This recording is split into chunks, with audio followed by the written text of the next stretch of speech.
Welcome to the Q, Customer Experience Conversations. Special guest in the house.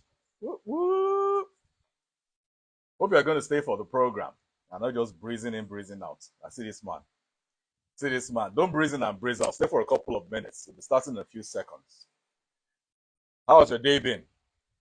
Hope it's been an amazing one. Great, great, great, great, great. Mr. Taiwo, how are you doing? Good evening. Welcome to the Q, the Customer Experience Conversations. You are welcome. How has your day been? Hope it's been an amazing day. Hope it's been a productive day. Fantastic. Fantastic. Good to have you here. Good to have you here. Good to have you here. Good to have you here. All right. I think let's just launch. Let's just launch, okay? All right. Hello, good morning, good afternoon, good evening. Welcome to the Q, the Customer Experience Conversations. Anywhere you are connecting with us from, anywhere around the world, you are welcome. This is where we talk about the customer experience and from both perspectives, the perspective of the customer and the perspective of the business operator, telling us the things that we need to know so that our customers can get the best customer experience there is from the side of the business, the business and the business operators. We talk about developing sound customer experience protocols so that our customers can have the best customer experience there is. And it's also helping customers to know what it is that they need to request for, what it is they need to demand for in terms of value when they pay for services or for products with businesses. Because in the end, that is what we all pay for as customers. We pay for value. We pay for value. And part of that value comes in form of the customer experience, not just the product that we buy or the service that we are provided by the business operators. So yes, in the last couple of weeks, we've been talking about the different pillars of the customer experience. We talked about convenience, we talked about competence, we talked about personalization, we talked about being proactive, and setting the foundation for the conversations we've been having the last couple of weeks, where we just ended the series. We talked about how feedback and data are very, very important to the entire customer experience protocol, because in the end, if we are not working with information, working with the data that we need, how do we know what our customers want? Because in the end, as business operators, it is our responsibility to give customers what they want. I'll put that again. It is our responsibilities to meet the expectations of our customers, because what we call a service failure, where the customer has a negative feedback or a negative response to the entire customer experience or the engagement, is where a customer approaches our business or our organization with certain expectations, but those expectations are not met.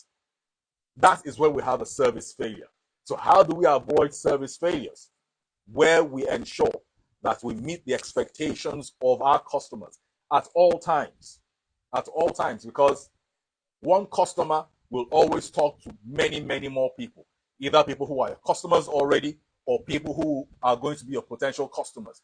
So it is important that we understand the role customer experience plays in our businesses and in our organizations. And it is quite unfortunate that what we see in a lot of businesses, organizations, even across industries and sectors, is where we're talking about the customer experience. You have a lot of businesses say, oh, we have a customer service unit. They believe that it is the sole responsibility of persons who are hired or who work within that particular unit or department. That's wrong.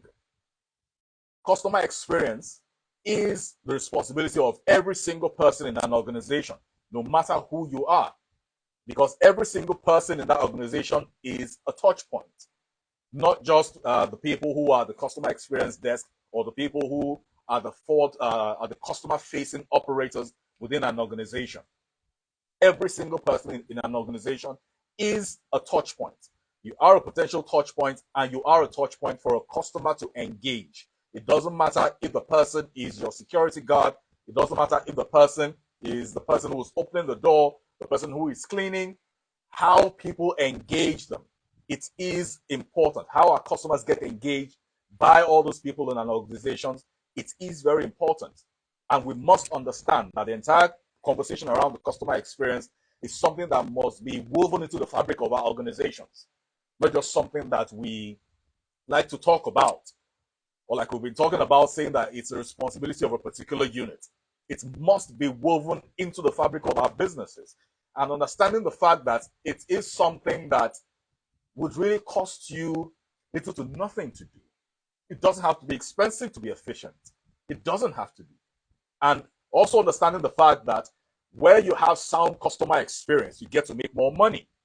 Because I engage your business, I engage your brand, I have positive feedback, I have reasons to visit your business again. I will definitely be recommending that business. I will be recommending that business. So invariably, you make more money. So when we're talking about, oh, we need to make more money, we need to have more profit, how about we look at it from this particular perspective? This also makes you more money. So even if you're not doing it for the sake of the customers, can we do it for a selfish reason? Saying that because you want to make more money, this is just one of those things that you need to do or that you need to get done so that you can make more money in your business. Can we do that? Can we do that? And we also talked about having access to data, getting data, sifting through data, data management, how a lot of organizations have challenges knowing what to do with the data that they have. Because in the end, you need to be able to define the purpose for having that data in the first place. Why do you have that data? What is the objective of gathering that data? Today we have businesses, some supermarkets, some organizations that are into retail, that they say they have the loyalty programs. And so far, what they believe the loyalty program to be is just a platform where either they're celebrating an anniversary or it is some festive season or there's a holiday where they just say, okay, you know what? You've been shopping with us for XYZ amount of time. You've been able to gather this amount of points. It translates into this amount of money, and then you can get this particular item or get this particular service. No, it goes more than that. It goes more than that. You must understand that the data you have of your customers is something that you need to take it to productive use. Make productive use of it. Earlier on, I talked about the point of being proactive as one of the pillars of the customer experience protocols. Part of being proactive is when you have access to customer data, you've been able to say, you know what, in the last 2-3 times that this customer has engaged our organization, that they've shopped with us, that they've requested for our services or bought products from us, this is what they like. You have a business where a particular customer comes to engage your business once in every 2 weeks, and it's been 4 weeks you haven't seen that customer. How about you put a call through to them? Can you send them a message? Can you send them an email, an SMS, a DM?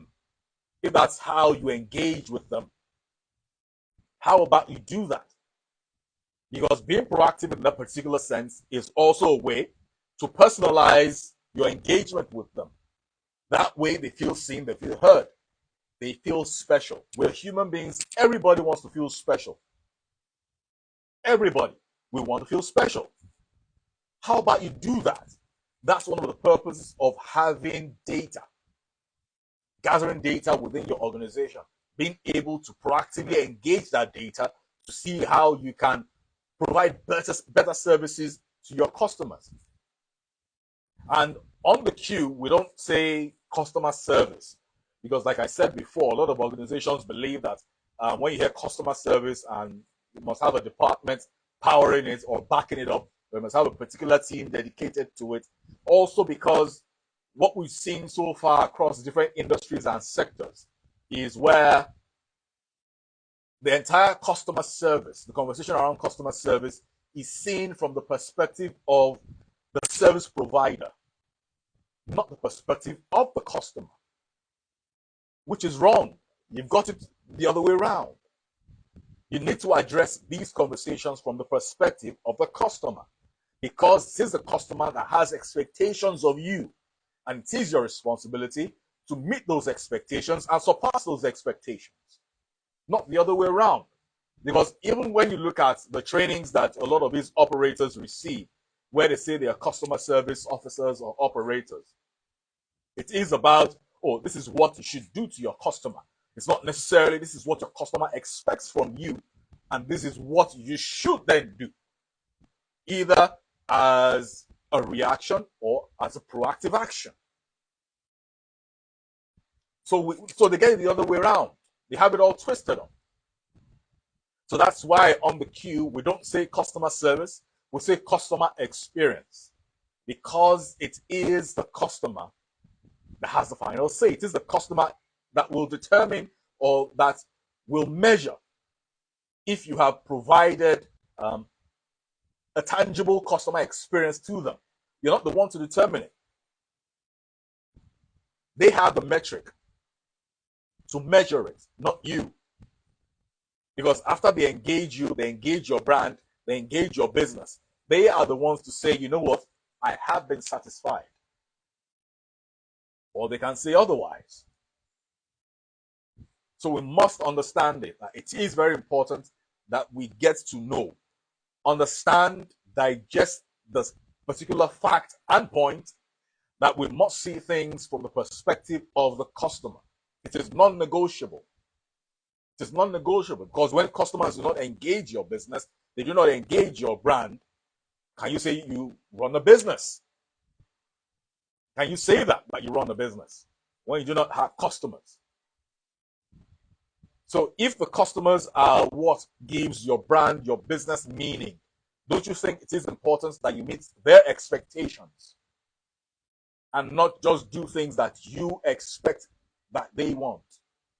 That's also the place of feedback, where you get to know, get information in real time, conduct surveys, ask questions. Ask questions. Oh, how's the service? Hope you're satisfied with it. Oh, hope you liked this particular item. Can we recommend this item to you?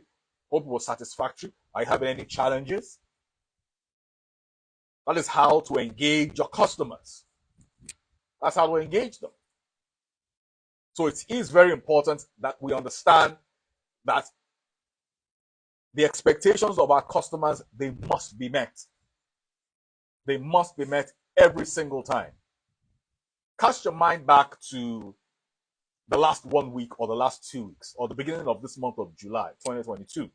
There are brands that you have engaged, yes or no. There are brands that you have engaged that you will never engage again. In the same breath, there are brands that you have engaged, maybe engaged them for the first time, but you will do business with them again. Why? Because you got the right customer experience from them. It could just be one element. It could just be them being competent. It could be as simple as that. It could be as simple as that. But unfortunately, a lot of business operators out there take a lot of these things for granted. And then we wonder why businesses are struggling. Yes, it's a tough economy. Not just here in Nigeria, but everywhere around the world. It's a tough economy. It's a tough economy. Talk to a lot of people, they'll say we're in a recession, global recession. But how about we do the needful? We do the seemingly little things that we need to do to ensure that our customers, even though they may be few, even the few that engage us, that engage our brand, can we make sure that they have positive feedback or they have positive things to say about the engagement with our businesses, with our brands? Can we do that? And last week we talked about the customer journey map.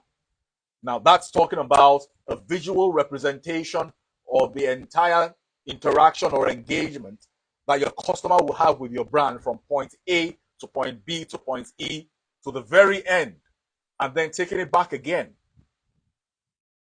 Because we need to be able to break it down visually for us to say that, you know what, this is the type of customer that would engage me. This is the type of customer that would engage me. Their income brackets, their tax brackets, their income level. This is the kind of person, their persona. Where you also get to role play. Put yourself in the shoes of the customer and say, if I was my customer, would I pay for this particular item at this price? And the beautiful thing about this kind of conversation, especially the customer journey map, like we discussed last week, is it isn't just about the customer experience, right? It's even a sound way to build your business model from the ground up. There is no way you can say you are building your business model and you don't go through those steps. It is impossible. It is impossible because it mostly centers around identifying who your customer is and what they like, how they like to be engaged, and how you get to engage them. That's practically building your business model. So it isn't just about the customer or the customer experience. It's also growing and seeing how you can build your business model. And there's something we also need to understand when we talk about either the business model or just the customer experience, that for time, we also need to understand that we need to revise our customer experience protocols. Same way, we may also need to revise our business models, because through the cycle of your business, or through the lifetime of your business, give your business, say in the last 5 years, or businesses that have been available or have been around for the last 10, 20 years, they will tell you that on some level, their customer base has changed. For some businesses, your customer base evolves. So when your customer base evolves, you have to evolve with them. Or else, if your customer base evolves and leaves you out, you are caught out. So on some level, you may also need to evolve with your customer base. That's why some businesses do rebrandings.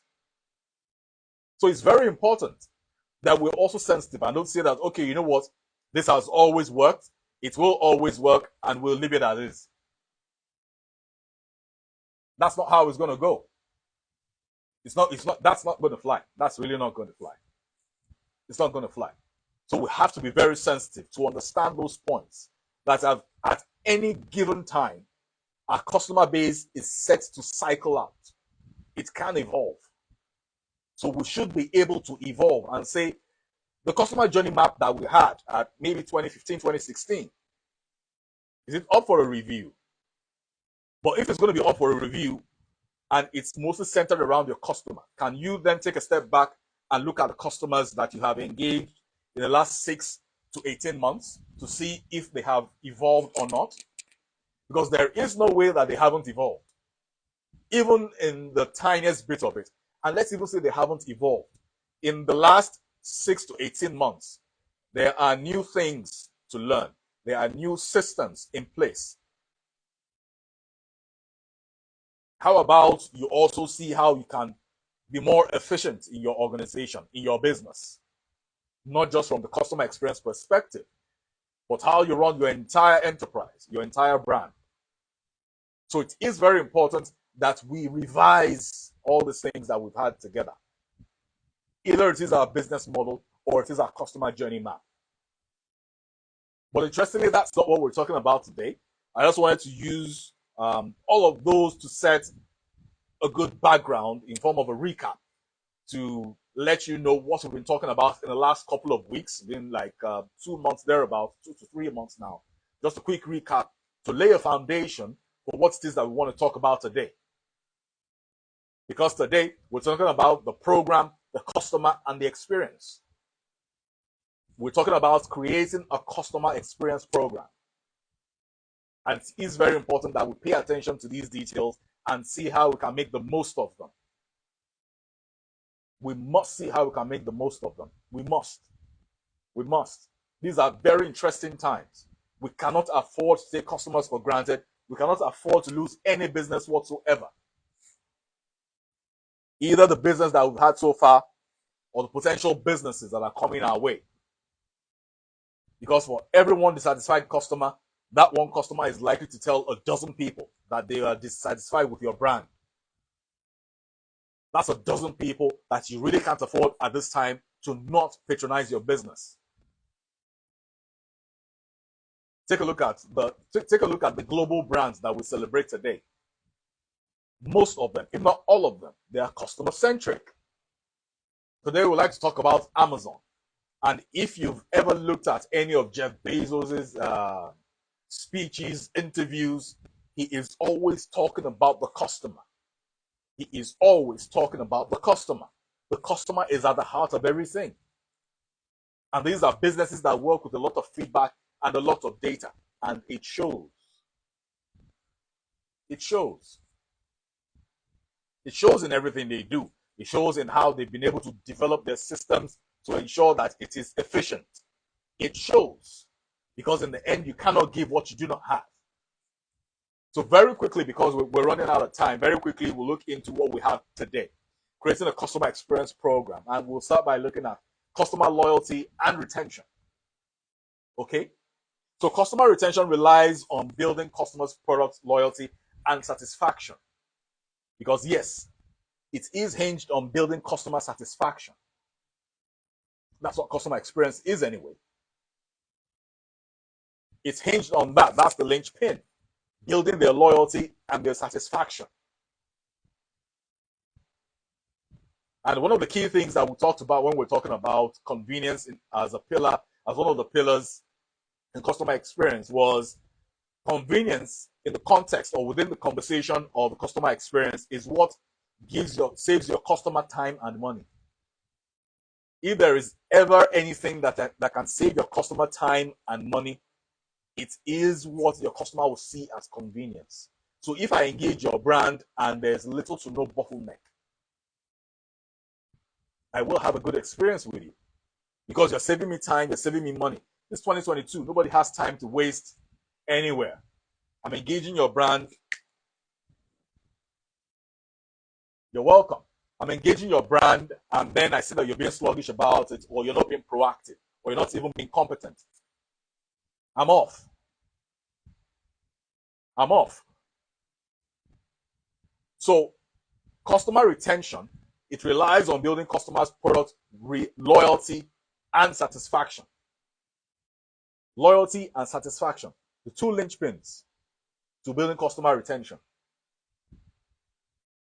Once a customer is loyal to you, I'm sure you have sound examples where you have certain brands that you patronize, and for some reason they may not even be the closest to you. They may not even be the cheapest.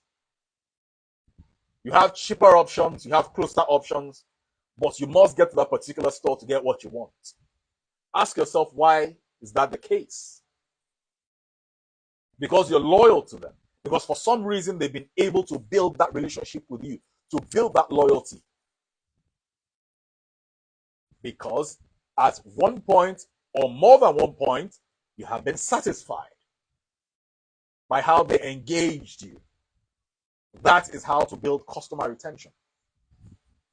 Okay? And studies suggest that it is more expensive to find a new customer than to retain a current customer. Of course, it is more expensive.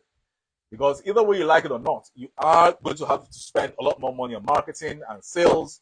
And people need to also understand that your existing customer that you have, or a customer that you have retained, is a potential marketer that you have.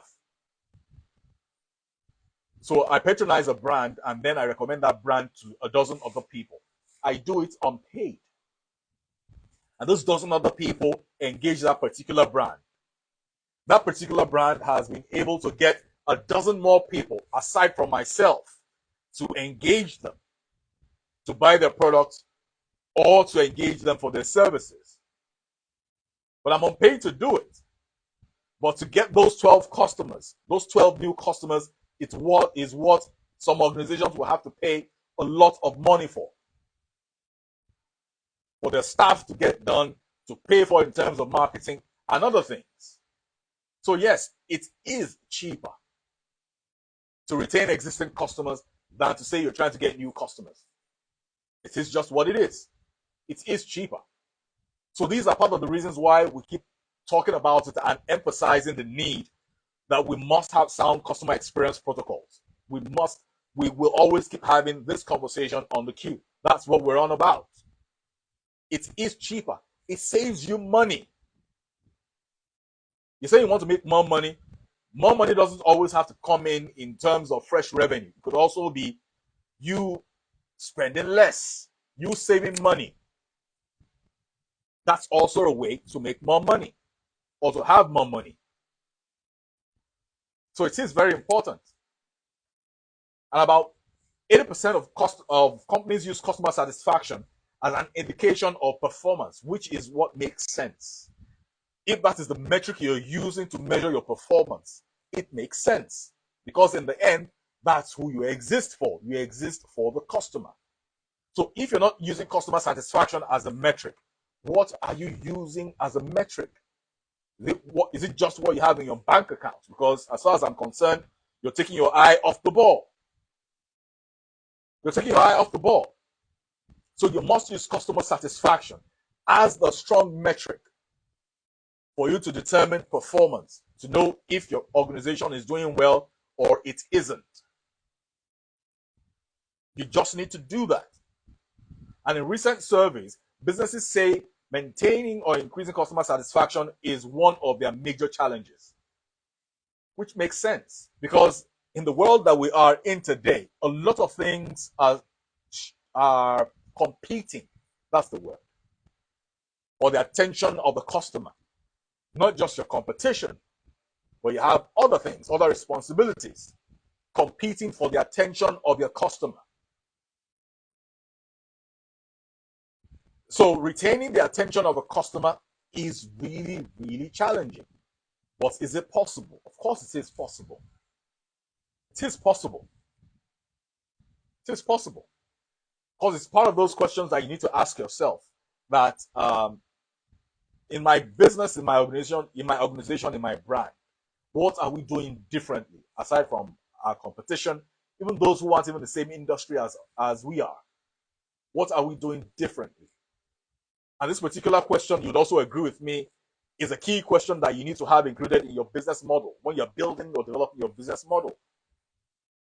So you see why we keep saying it on here that talking about customer experience, it isn't just about the customer. It's about setting your businesses right. That's what it's about. That's what it's about. So you need to ask yourself, how do you retain the attention of your customer? But to answer that, you need to know how to satisfy your customers. You must know that. How do you satisfy your customers? How do you do that? You must also first know who your customers are. Know what the expectations are. That is how to know how to satisfy said customers. And don't just assume. Again, going back to data, that is where data comes in. You need to have, if not accurate, at least near accurate data to know who your customer is. Who are your customers? How do they want to be served? What is their expectation? Or what are their expectations? Satisfied customers are loyal customers. Simple. And loyal customers tell others and advertise the benefits of your products and your services. This is an important additional marketing tool for your business. I honestly do not know why people don't get this. I honestly don't know why people don't get it. I don't know why. I don't know why. But we'll keep having the conversation. We will keep having the conversation. Again, welcome to the queue. If you're just connecting with us, welcome to the Customer Experience Conversations, where we talk about customer experience, what it means to have sound customer experience protocols, and what to expect as a customer. It's customary for us to have a dialogue, so if you want to be part of the conversation, you can look at the buttons at the bottom of your screen. You see a place where you can request to join, and at some point during the course of the program, you can join in and be part of the conversation. It's not supposed to be a monologue. It's supposed to be a dialogue. So yes, see how you can be part of the conversation and tell a friend to tell a friend that the queue is on, the customer experience conversations.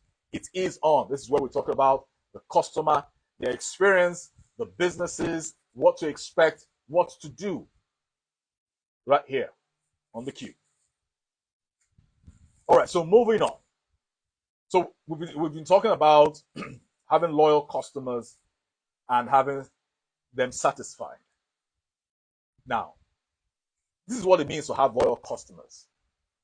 Having loyal customers creates word of mouth referral to start with. I'm sure a lot of people know this, if not everyone knows this. But why people don't choose to act on it, I really don't understand why. Because this potentially reduces your advertising costs. It potentially reduces it. Your advertising costs. Where you have word of mouth advertisements by your customers. And only satisfied customers do that. On the flip side, where you have dissatisfied customers, they also spread the word that your brand is rubbish and it shouldn't be engaged. And like we say, people talk. People will always talk. There's nothing you can do about it. There's absolutely nothing that you can do about it. There's nothing that you can do about it. People talk. People will always talk. People talk. So the question is, what will they be saying about your brand? What will they be saying about your business? Is it going to be positive or is it going to be negative? Ask yourself that question. And having loyal customers means repeat business. Period. Like I said, there are brands that you would always patronize, no matter the distance, no matter the cost, no matter the sacrifice. There are brands you will always engage with. It's called brand loyalty. Because you're loyal to them, you're sold out to them. We all have at least one brand like that we engage. We all have one. At least one. And having loyal customers increases their chances of staying with your business. For some of us, we have certain businesses or vendors that we have been patronizing for like a decade. I mean, you hear gentlemen say that they've been using the same barber for like 15 years. And maybe that barber has had to change his location like 3-4 times in the last 15 years. But they've had to change with the person. I mean, this is a fact that I personally understand. So yes, it means that it increases the chances that they will stay with your business if they are satisfied with your product or with your service. And having loyal customers creates more stable demand for your services and your products. It's more stable. It's not just up for assumption that, okay, you know what, is this what we should expect this month or this week? Is it realistic? No. Because when you have loyal customers, you can be sure that you will be engaged within a particular period that they normally engage you. And in the case where they don't, we talked about being proactive. Reach out to them. Ask questions. Find out what's going on. Find out what's going on. We're all human beings. We want to be seen, we want to be heard, we want to feel special. That way they feel special. And one of the major things that's at the heart of the customer experience or building sound customer experience protocols is effective communication. Effective communication is really just that simple, where you're able to effectively communicate what it is that your brand is about or whatever it is that you're trying to address the customer about. Either it's from the point of an inquiry or it's from the point of giving them some form of knowledge about your product, or they have complaints. It's about communicating effectively. Are you communicating effectively? And are you sure that the customer understands what you're saying? Are you sure? Because where there's a breakdown in communication, there is a serious challenge right there. Either it's verbal or it's written or whatever medium you use to communicate. When there's a breakdown with that, then you have a serious problem on your hands. All right? And having loyal customers, again, may reduce the negative reactions by customers when there is a breakdown in the delivery of your products or service. And speaking of the brands that we've always been loyal to, you would also agree with me that maybe you've been loyal to a brand for maybe a year or 5 years, that within that particular period, there have been a few times that they've had challenges. And you also give them the benefit of the doubt, don't forget. Because you're like, okay, you know what? This is unlike you guys. This is not how you normally do business. But we know things happen. There's no perfect system. There's no perfect system. We know things happen. There's no perfect system. But you make excuses for them. You give them the benefit of the doubt. And even at that time, there isn't what you call a service failure. Because you understand that maybe that just happened. So even where there's a breakdown, but because they are loyal to you, they are loyal to your brand, they understand. Mind you, like we say on the queue, your customers do not owe you understanding. However, where you have been able to build serious brand loyalty with your customers, they may tend to understand or give you the benefit of the doubt. But do not make a habit of it that you would always count on it. Do not always count on it. Do not always count on that fact. Do not count on it. Because you never can tell. All right? So very quickly, we'll move on to steps for creating an effective customer experience program. Because we must know the things that we must do to create effective, sound customer experience programs. We must know. Customer experience program formalizes the level of customer experience you aim to provide when you are engaged by your customer, or when your brand is engaged by a customer, either a first-time customer, a repeat customer, any category of customers. It is important. And we need to look at what practical things you need to do to achieve this. What are the practical things you need to know? What are the practical things that you need to do to be able to achieve this? That when they engage your brand, they leave or they have positive customer experiences. What are the things we need to know? And establishing a successful customer experience program in your business requires commitment from yourself and your staff. You need to plan it, implement it, and sustain it. It also involves training, and it also involves feedback. I'll take that again. It also involves training, and it also involves feedback. Everyone is involved. Everyone is concerned. It isn't the responsibility of a particular unit or a particular department. Yep. Everybody is involved.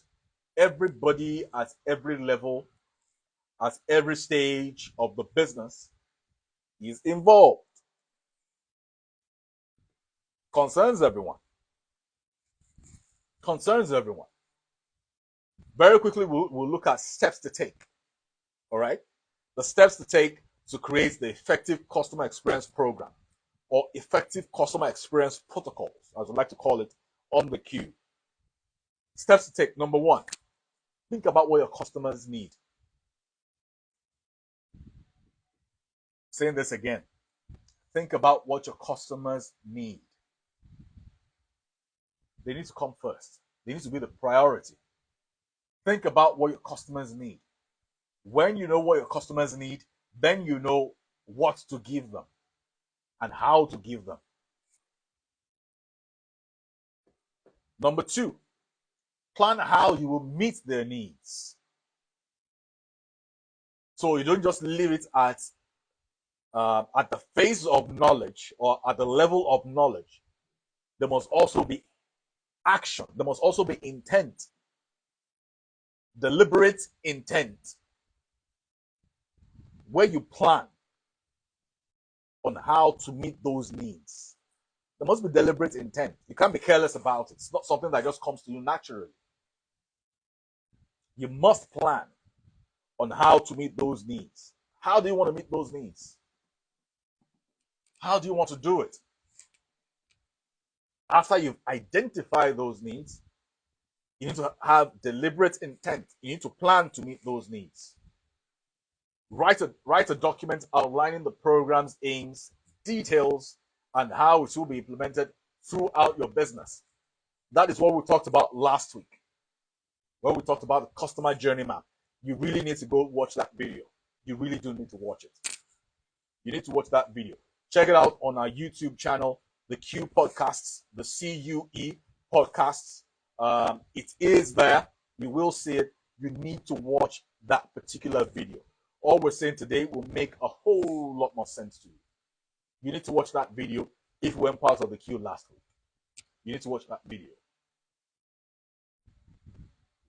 where we talked about the customer journey map.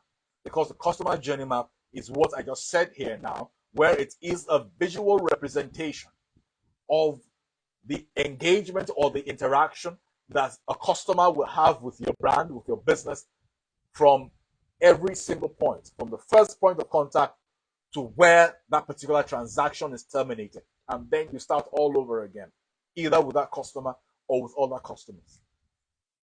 So we need to understand what that's about, so that this second point can ring true and ring home in our minds.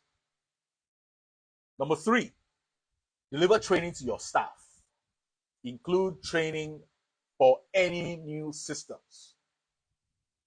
We talked about this very briefly a couple of weeks ago when we talked about onboarding, and we're still going to talk about it even when we're talking about this particular conversation at length, where a lot of businesses, the challenges they have isn't just because their staff are the problem. It's because they are the problem.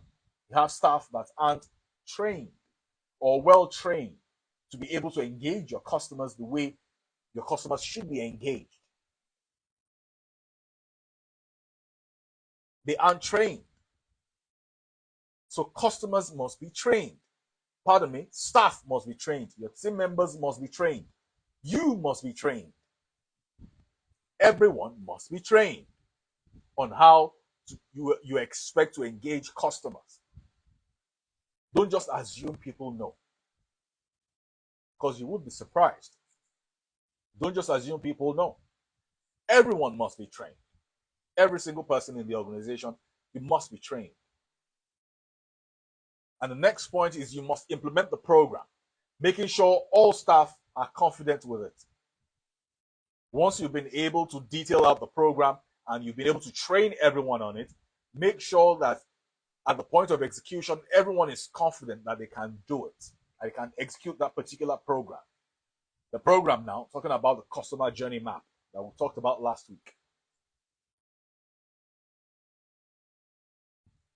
So we must make sure that we implement it, because what we also see in a lot of organizations is that they have all these interesting programs and then they have them documented and they don't execute them. They don't do anything about them. They just have them there redundant. Why? Why is that the case? What's the problem? What's the problem? So you must have it implemented. You must have it implemented. All right? And sustain the program by reviewing changing customer needs and feedback, like we said when we're doing the recap at the beginning. Understand that in the life cycle of your business, your customer base will always evolve.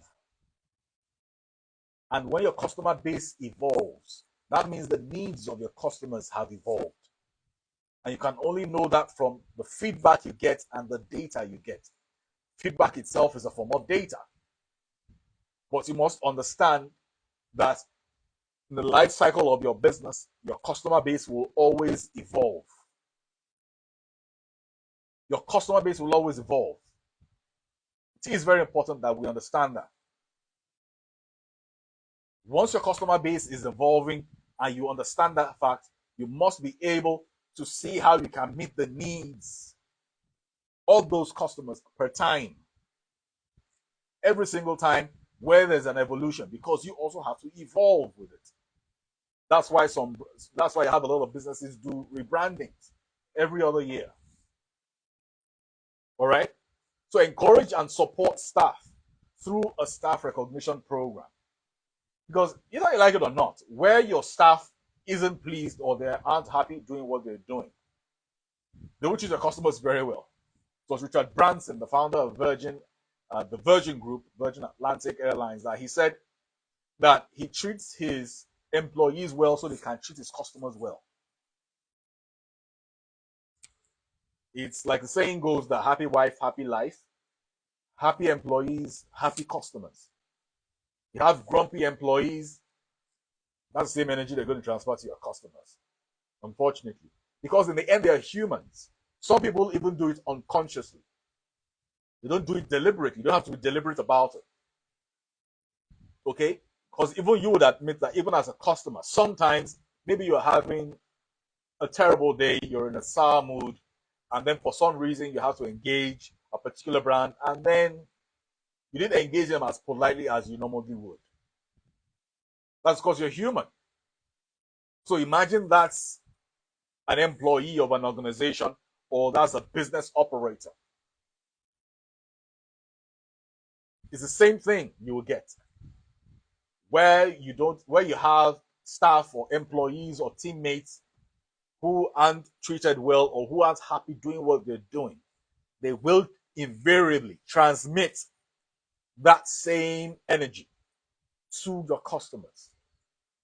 And in some weeks to come, we will be having the conversation around employees, employee welfare, how they are treated, and how it affects the entire conversation around the customer experience.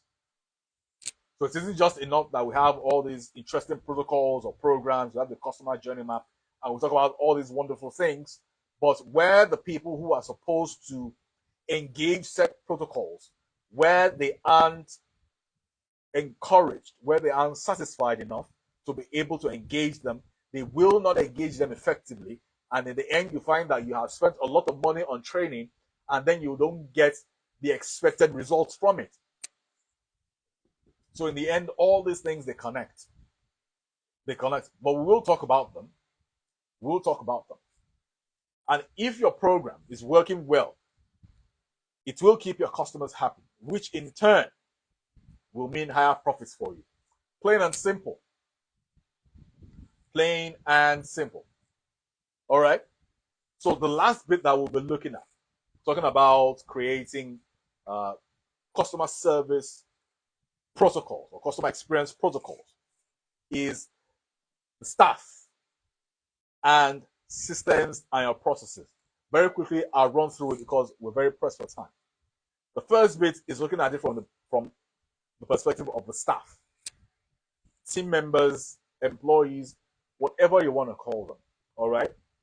We'll start by saying your customer experience program.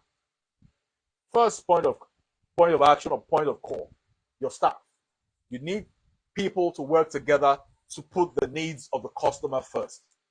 Staff should treat customers as individuals and listen to their comments, complaints, and requests. This all adds up to great customer experience attitude. Importantly, your staff should thank customers to ensure that they feel valued, important, and needed. It is very important because, like we keep saying on the queue, we are human beings. We want to feel seen, want to feel heard, want to feel special. Where they thank customers, the customer feels special. Customer feels seen, they feel heard. So it is important. And your staff are the first point of contact of your customers. In most cases, because in some cases, the first touch point for your organization could be the guy who is at the car park parking the cars. That could be your first touch point in your organization, in your business. So that is where the training also starts from, which is where a lot of organizations make a lot of mistakes, where they leave out the guys at the car park and then focus on the people who are inside the building, thinking that they are the first point of call. But you find that in some places or in some cases where the fellow parking the car or who is working at the car park isn't treating the customer right, you find that the customer drives in and then they drive out without even getting into the building. So can you really say that the first point of call are those guys in the building? No. It is every single person that identifies with your brand or that is identified as part of your brand, even if they are outsourced.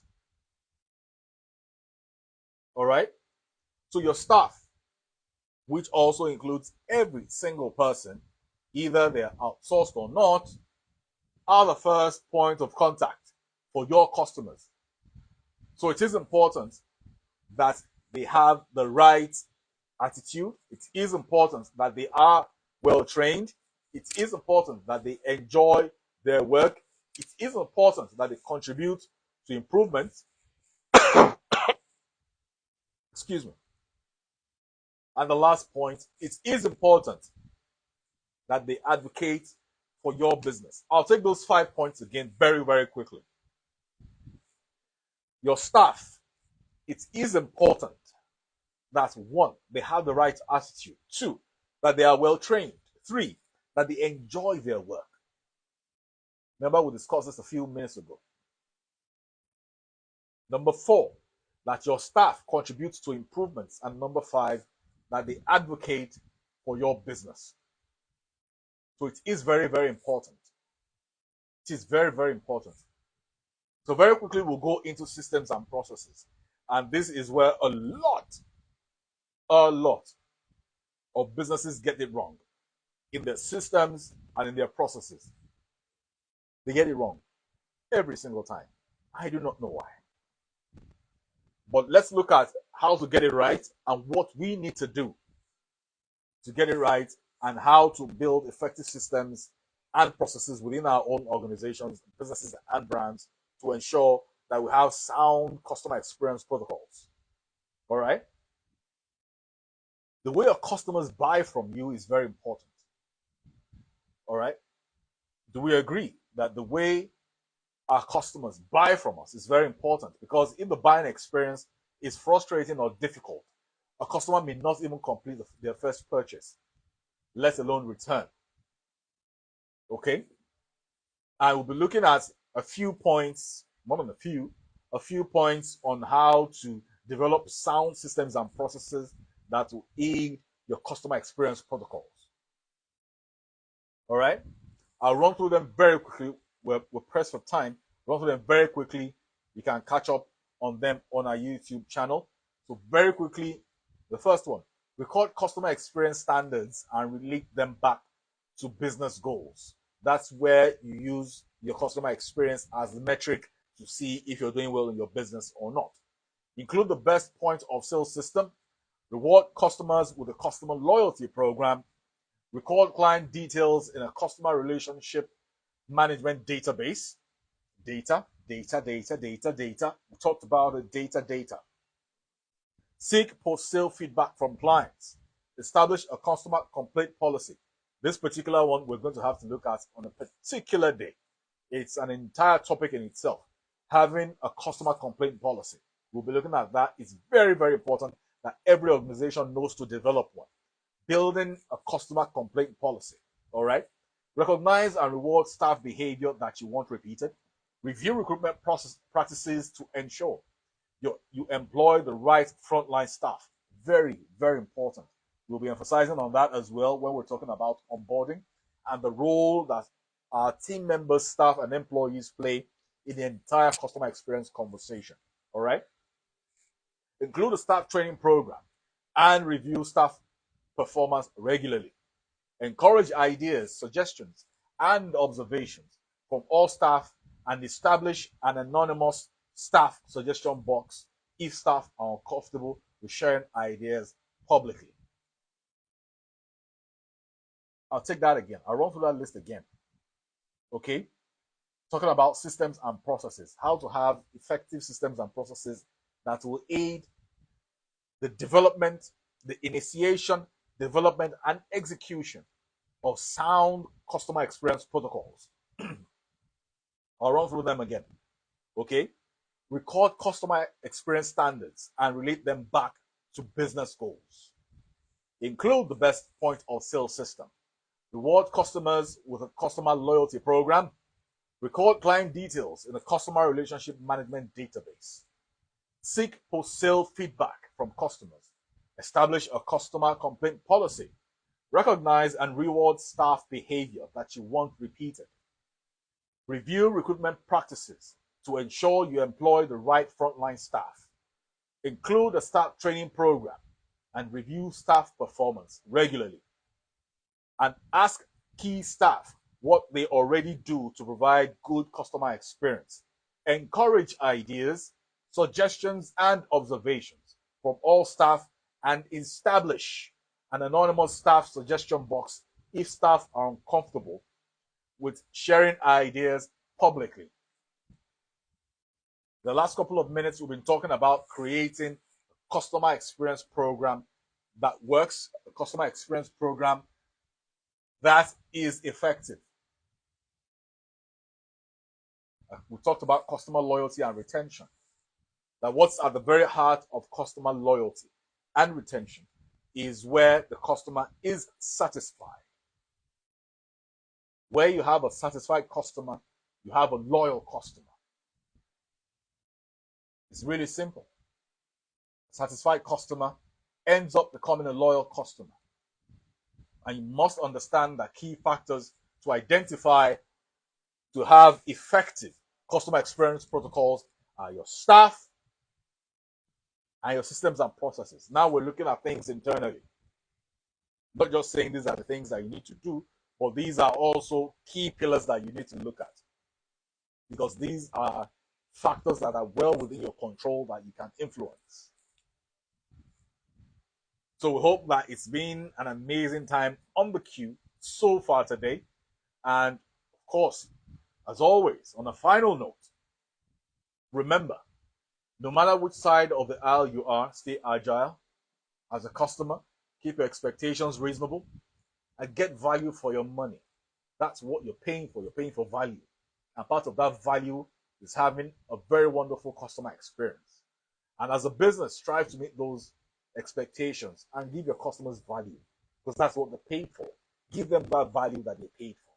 And I believe that when we're able to do this from both sides of the aisle together, we can improve what the customer experience should truly be across different sectors, across different industries, across different markets, all over.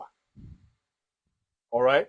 And after now, you want to catch up with this episode or previous episodes of The Q, check our YouTube channel, The Q Podcast, the CUE Podcast, as well as on our podcast channels on Podbean and Apple Podcasts, where we check and search for The Q Podcasts, the CUE Podcasts, on YouTube, Podbean, and Apple Podcasts.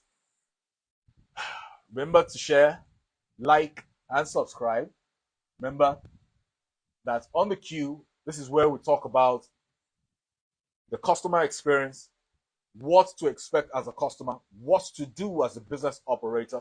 It's an objective platform. We do not take sides. We just want everybody to know what they need to know. No matter which side of the aisle you are, it is important. And remember to tell a friend about the Q Podcast. This is where we talk about customer experience conversations. Till next week on The Q, I remain yours truly, Dikbo Oyewole. Thank you very much for being part of today's program. Enjoy the rest of your day. Enjoy the rest of your evening. Enjoy the rest of your week and have a wonderful weekend. Till next week, bye-bye.